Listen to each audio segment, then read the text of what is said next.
Hello viewers, Assalamu alaikum and welcome back to my channel Learn English with Hamid. We continue with prepositions and today we discuss some more points. So let's start. The first point in today's video is prepositions are mostly followed by noun phrases. Prepositions are mostly followed by noun phrases. If you look here, see you on Monday, the example sentence. So on is the preposition and Monday is a noun. So the point here is that whenever we have a preposition in English, it's most of the time followed by nouns, noun phrases. Like there is a noun after it, or a noun phrase after it, or maybe a pronoun, which is also a noun. So see you on Monday.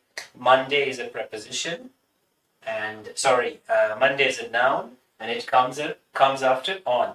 Another example is, for example, I am in room. This is a room, of course. So in is the preposition, room is the noun. So most of the time we have nouns after prepositions. Done? Okay. Prepositions can also be followed by verbs. So what if there is a verb after a preposition? What if there is a verb after preposition?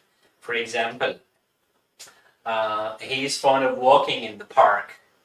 An example sentence is, he is fond of walking in the park. So you see here, the preposition is of, and here we have the verb. So whenever we have a verb after a preposition, you have to put ing at the end of that verb.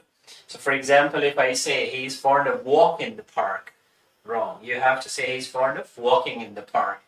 He's fond of drinking tea, for example.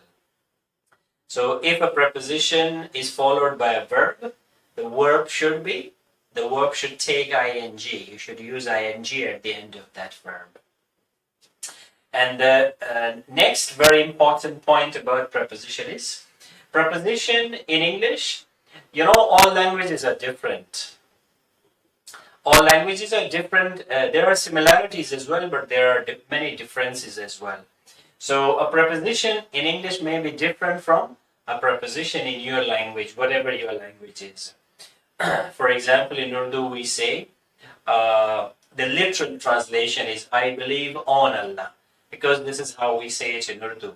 But on is wrong. The correct preposition is, I believe in Allah, or I believe in a God, for example, or I believe in this religion. So with believe, we use in, and maybe in your language it is on.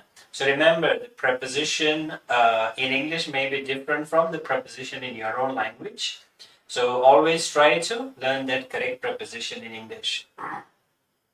So another example sentence is, he was angry on me, for example. He was angry on me. So this is what we say in Urdu. But on is wrong. The correct preposition is, he is angry with me. So with is the correct preposition. And other more examples are, my boss is satisfied with my work. So satisfied with, angry with. The same is the case with happy. Like for example, my family is happy with me, for example. So satisfied, dissatisfied, angry, happy, all these adjectives take with as the preposition. So, and that may be different from what you have in your own language. So try to learn the correct preposition. So that is what we have, 2 points so far. Next, we look at some relations expressed by prepositions. The next point is, as we have already talked about, prepositions express different relations. Prepositions express different relations. And one such relation is time, for example.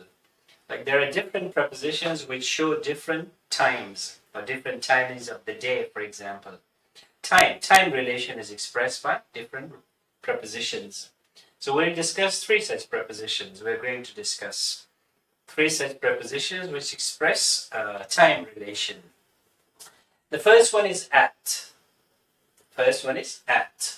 So at tells us when something happens. For example, the meeting is at 3 p.m.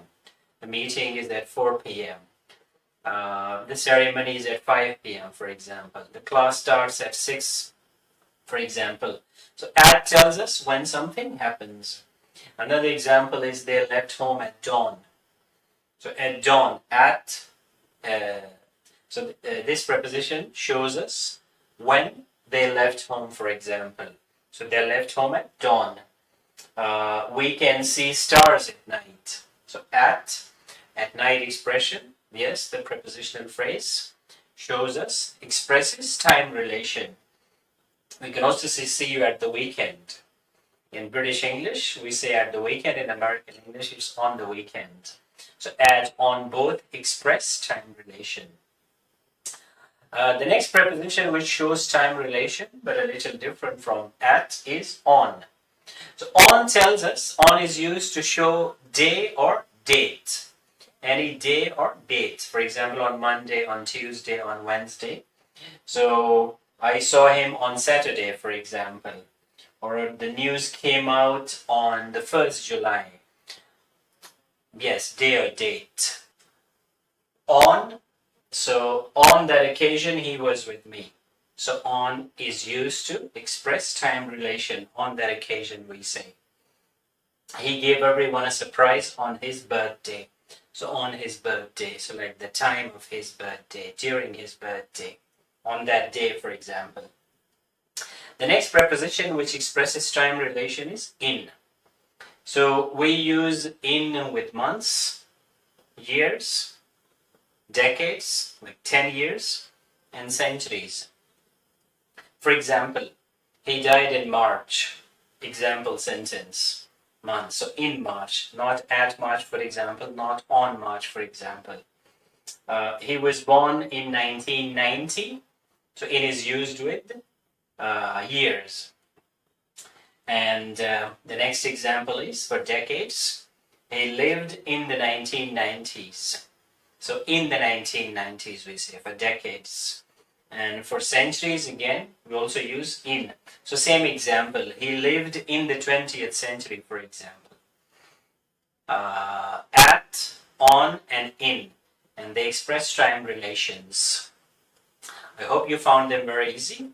We'll continue with the relations, different relations expressed by prepositions. That's enough what we have for today. Before we leave, please like, share, and subscribe to my channel and ring that bell for more notifications. I'll see you.